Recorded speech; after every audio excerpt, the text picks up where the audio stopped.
Carla Brandon coming to you from Galveston, Texas. And I want to talk to you about something that's really seriously important.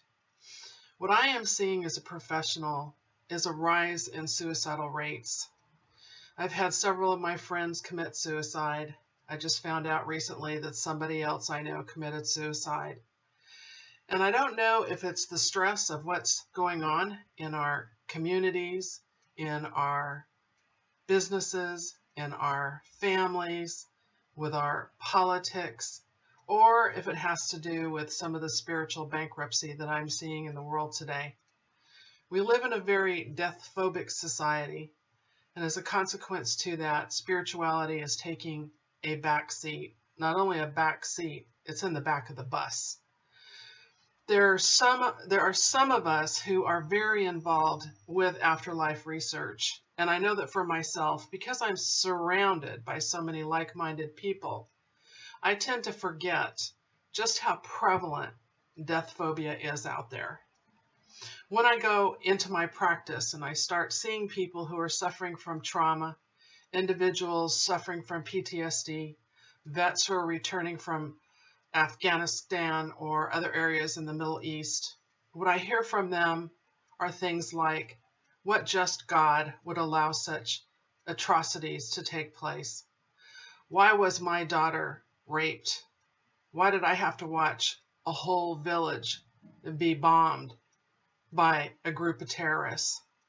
Where is God in all of that? And so this hopelessness, this sense of helplessness, brings on that sensation of why bother? It's the why bothers that get us. If we're angry, we're okay. Even if we're sad, we're okay. It's the indifference and the why bothers. That said, suicide is also about the why bothers and turning unresolved anger inward.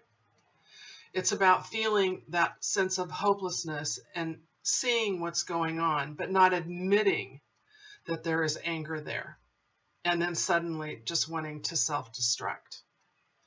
In response, we have religious extremists telling us we're all going to hell if we have suicidal feelings. We also have religious extremists telling us that we won't be godly if we contemplate suicide. We hear about how selfish and self-centered we are if we think about suicide. When a person is in the mode of wanting to commit suicide, none of that matters. If anything, shaming a person who is feeling suicidal, telling them they will go to a dark dimension, doesn't do any good.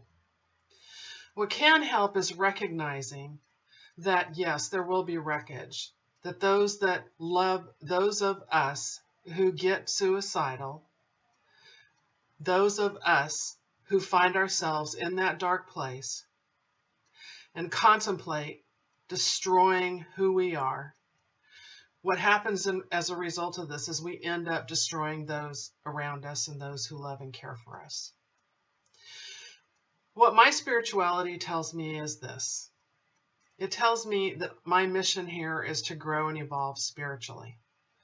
That doesn't mean I'm going to sit on some cloud and strum a harp, as I've so often shared with you, and everything is going to be peachy keen. Life can be tough. It can be rough.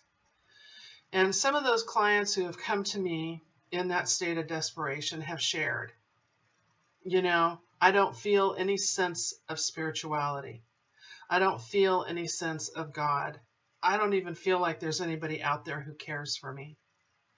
And so what I'm going to ask you, those of you who are watching this video, if you are not one of the people who has had to address suicidal feelings, know that it's not your job to try to fix somebody or shame them or tell them how they're not behaving in a spiritual manner if they talk to you about feeling suicidal. What you're supposed to do is first just listen. Just listen. Let them express themselves. They're going to say things that you're not going to agree with. It's not your job at that time to step in and correct them. All that's going to do is inflame the situation. where they are at is real for them at that moment, and they need to talk about it. Once they have said their piece, talked about how they feel so destructive, talked about how they feel like no one cares, you can tell them that you do care and that they are an important part of your life, or that their being on the planet is important to you. Next, what you can do is you can ask them how they plan on committing suicide. Just ask. Most of the time they won't tell you, but it's important to just ask anyway. Then what you can do is you can share with them times when you've been distressed.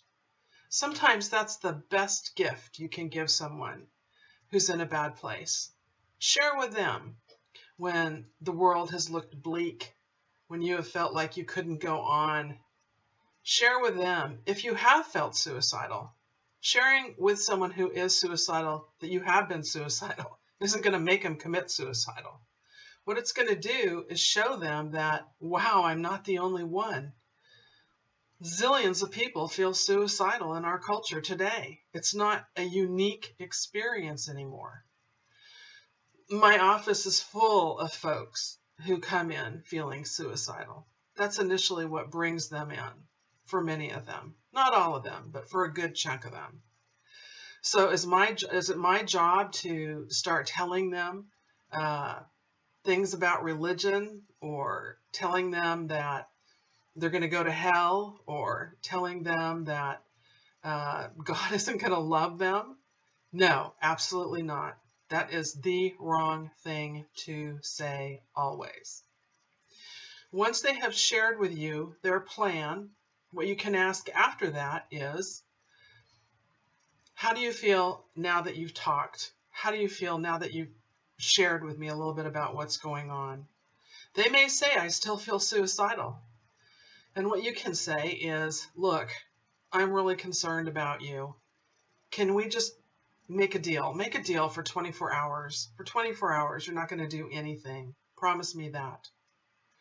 And then what you can do, if you want to be of service to somebody like this, is you can come up with the name of 3 different therapists or doctors or healthy clergy, if they have a religious bent, if the individual who is suicidal does have a sense of religion that makes sense to them.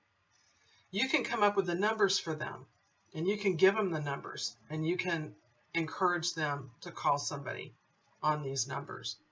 You can also look up numbers for suicide crisis hotlines, and you can pass that on to these individuals.